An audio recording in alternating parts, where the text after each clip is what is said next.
Hello everyone, आज मैं आप लोग को हमारी पाठ्य पुस्तक आओ हिंदी सीखें का पाठ 1 हिम्मत करने वालों की हार नहीं होती, ये मैं पढ़ाने जा रही हूँ।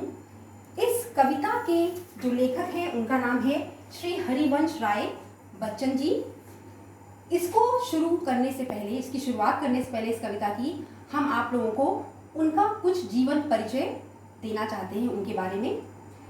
हरिवंश राय बच्चन, श्री हरिवंश राय बच्चन, इनका जन्म 27 नवंबर 1907 में प्रयागराज में हुआ था। इनके पिता का नाम प्रताप नारायण श्रीवास्तव और इनकी माता का नाम सरस्वती देवी था। इनको हिंदी साहित्य के इतिहास में इनको साहित्य अकादमी पुरस्कार से सम्मानित किया गया है और इनकी जो सबसे प्रसिद्ध रचना है वो है मधुशाला, और ये कविता भी जो है मधुशाला से ही लिया गया है।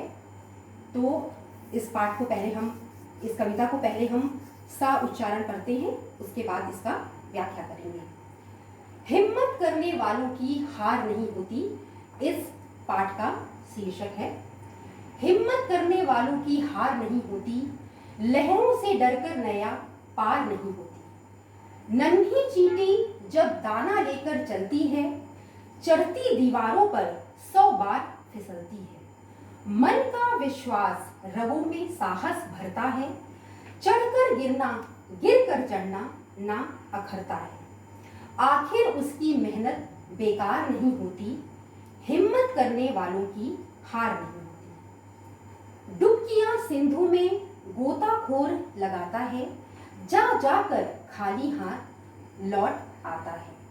मिलते ना सहज ही मोती उसको पानी में, बढ़ता दूना उत्साह इसी हैरानी में।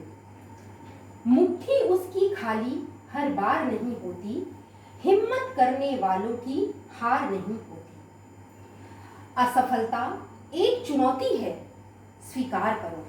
असफलता एक चुनौती है, स्वीकार करो। क्या कमी रह गई देखो और सुधार करो।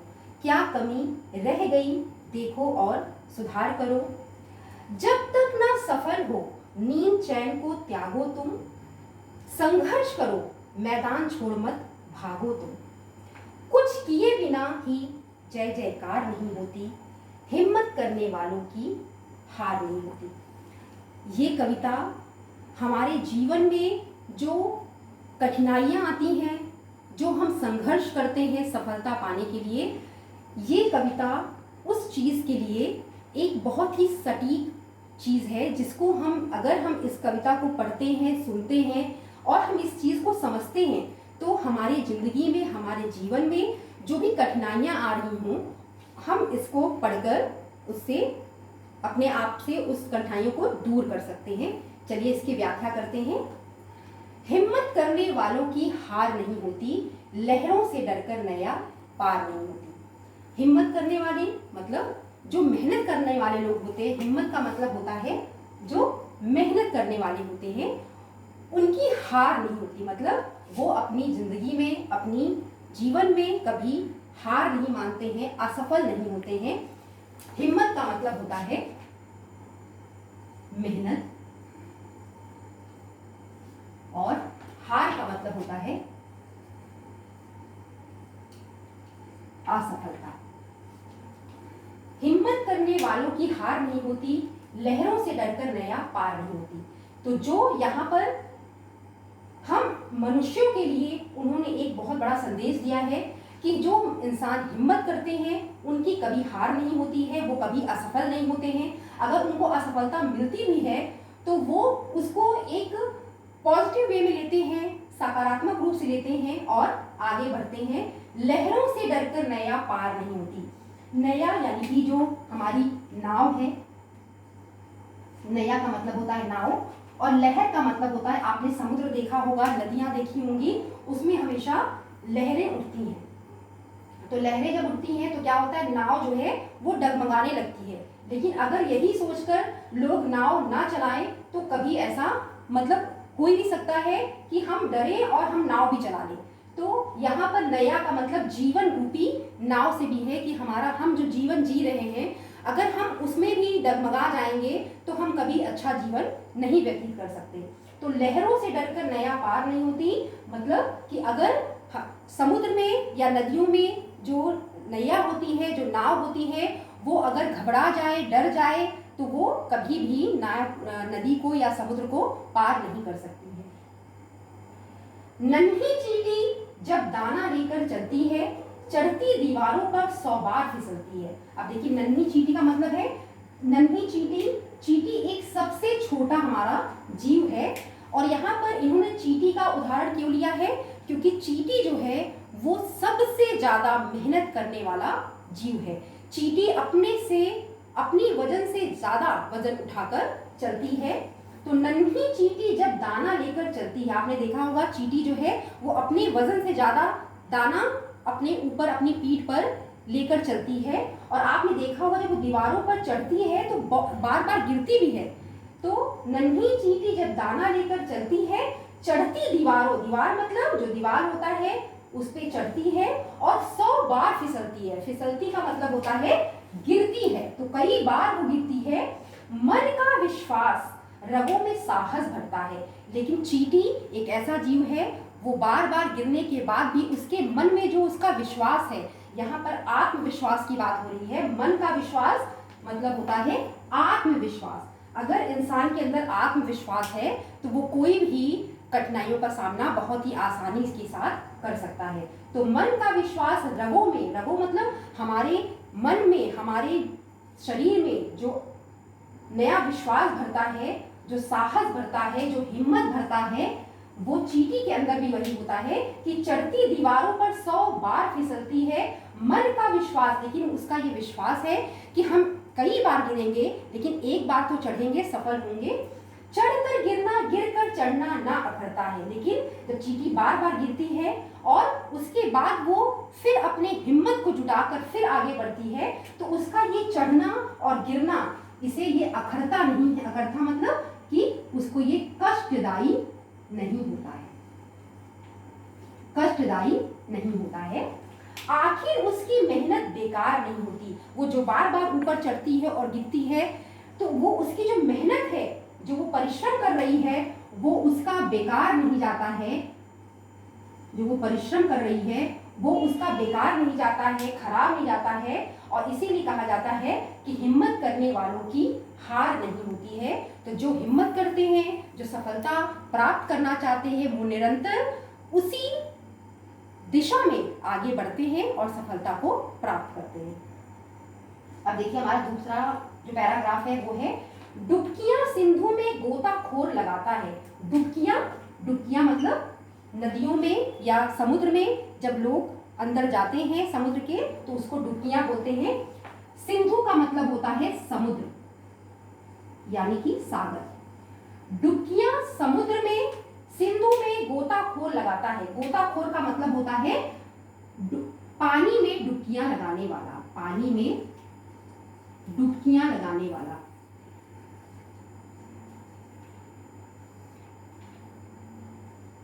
डुबकियां लगाने वाला, ठीक है।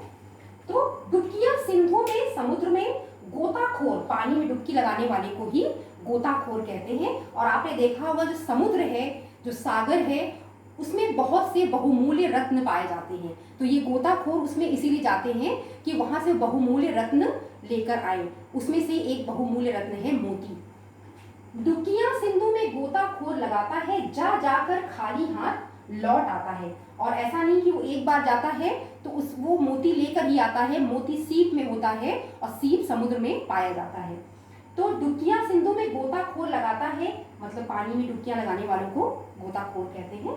तो वो गोताखोर जब पानी में जाता है, समुद्र में जाता है, सिंधु में जाता है, तो ऐसा नहीं है कि उसको जब जाता है तो तुरंत उसको मोती या बहुमूल्य रत्न मिल जाते हैं, ऐसा नहीं है।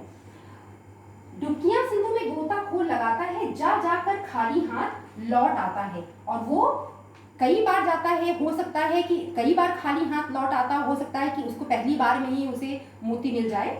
तो जा जाकर खाली हाथ लौट आता है, मिलते ना सहज ही मोती उसको पानी में। सहज मतलब आसानी से, सहज का मतलब होता है आसानी से। तो वो उसको आसानी से उसमें मोती नहीं मिल जाता है।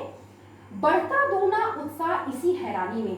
फिर वो सोचता है कि अगर मैं इस बार गया था, हो सकता है मेरे हाथ मोती नहीं लगा हो सकता है इस बार मैं जाऊं और मुझे मोती मिल जाए। तो वो इसी उत्साह से कि दोबारा मैं जाऊंगा तो मुझे मिलेगा, इसी उत्साह से बढ़ता दूना उत्साह इसी हैरानी में।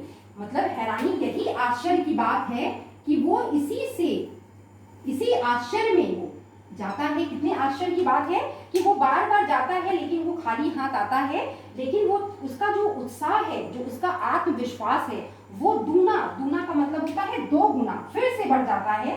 और मुट्ठी उसकी खाली हर बार नहीं होती, और वो जितनी बार भी पानी में जाता है जरूर उसका एक दो बार तो उसका हाथ जो है खाली हाथ वापस आता होगा, लेकिन हर बार उसकी मुट्ठी खाली हाथ नहीं होती है, उसे जरूर सीप यानी कि मोती उसको मिलता होगा। हिम्मत करने वालों की हार नहीं होती। और ये बात सच है कि जो लोग हिम्मत करते हैं, मेहनत करते हैं, परिश्रम करते हैं, सफलता चाहते हैं, उन्हें उनकी कभी हार नहीं होती है। और यहाँ पर सिंधु में गोताखोर लगाता है डुबकियां। इससे श्री हरिवंश राय बच्चन जी हम मनुष्यों को ये संदेश देना चाहते हैं, असफलता एक चुनौती है, स्वीकार करो। अगर आपको किसी चीज में असफलता मिल जाती है तो उसको स्वीकार करिए, उससे डरिए मत, उससे भागिए मत। असफलता का मतलब होता है यहाँ पर किसी चीज में सफल ना होना। चुनौती का मतलब होता है संघर्ष। तो असफलता एक चुनौती है, स्वीकार करो, इसको स्वीकार करिए कि हाँ मैं इस चीज में असफल हुआ हूं। क्या कमी रह गई देखो और सुधार करो। और देखिए उसमें क्या कमी, अगर मान लीजिए हम किसी चीज में आगे बढ़ना चाहते हैं, हम किसी मान लीजिए प्रतियोगिता में भाग लेना चाहते हैं या खेल कूद में भाग लेना चाहते हैं, लेने के बाद अगर हमें उसमें असफलता मिली है तो क्यों मिली है, उसमें क्या कमी रह गई है। यहाँ पे इस पंक्ति में यही कहने का प्रयास किया गया है कि क्या कमी रह गई देखो और सुधार करो। तो जो कमी रह गई है उसको देखिए और उसको सुधार करिए। जब तक ना सफल हो नींद चैन को त्यागो तुम। और जब तक आप सफल ना हो जाइए तब तक अपने नींद और चैन का मतलब होता है आराम से मत सोइए, बल्कि उसको त्याग दीजिए, छोड़ दीजिए। जब तक ना सफल हो नींद चैन को त्यागो तुम, संघर्ष करो मैदान छोड़ मत भागो तुम। और हमेशा संघर्ष करना चाहिए। असफलता मिलने के बाद भी हमें संघर्ष करना है, कठिनाइयों का सामना करना है और हमें सफलता प्राप्त करना है। संघर्ष करो मैदान छोड़ मत भागो तुम, कुछ किए बिना ही जय जयकार नहीं होती। तो जितने भी आपने अपनी जिंदगी में, अपने जीवन में जितने लोगों को सफल होते हुए देखा है, इतना याद रखिए उन्होंने बहुत सी कठिनाइयों का सामना करके आगे बढ़े हैं, सफल हुए हैं। और कुछ किए बिना ही जय जयकार नहीं होती। जय जयकार का मतलब होता है कि प्रसिद्धि, कि उनको जो प्रसिद्धि मिली है, जो अगर वो प्रसिद्ध हुए हैं, मशहूर हुए हैं, तो उसके पीछे उनका निरंतर अपने लक्ष्य, अपने गंतव्य स्थान पर पहुंचने का जो उन्होंने संकल्प लिया था उसको उन्होंने पूरा किया। और आज जो है वो उनकी जय जयकार हो रही है, मतलब उनको सम्मान दिया जा रहा है, उनको वो प्रसिद्धि मिली है। तो इसीलिए कहा जाता है कि संघर्ष करो मैदान छोड़ मत भागो तुम, कुछ किए बिना ही जय जयकार नहीं होती, हिम्मत करने वालों की हार नहीं होती। और जो हिम्मत करते हैं, जो कठिनाइयों का सामना करते हैं और असफल होने के बाद भी सफलता प्राप्त करना चाहते हैं, वो हमेशा निरंतर उस ओर बढ़ते हैं और सफलता को प्राप्त करते हैं। तो इसीलिए कहा गया है, हरिवंश राय बच्चन जी ने बहुत अच्छी कविता लिखी है और इस कविता को पढ़ने के बाद ऐसा प्रतीत होता है कि हाँ सच में अगर सफलता असफलता ये तो हमारे ही हाथ में। अगर हम अपनी मेहनत को सुचारू रूप से करते रहेंगे तो हमें सफलता मिलेगी, और अगर हम डर गए और चुपचाप बैठ गए तो हमें असफलता मिलेगी। इसलिए हमेशा निरंतर रूप से सफल होने का प्रयास करना चाहिए। धन्यवाद।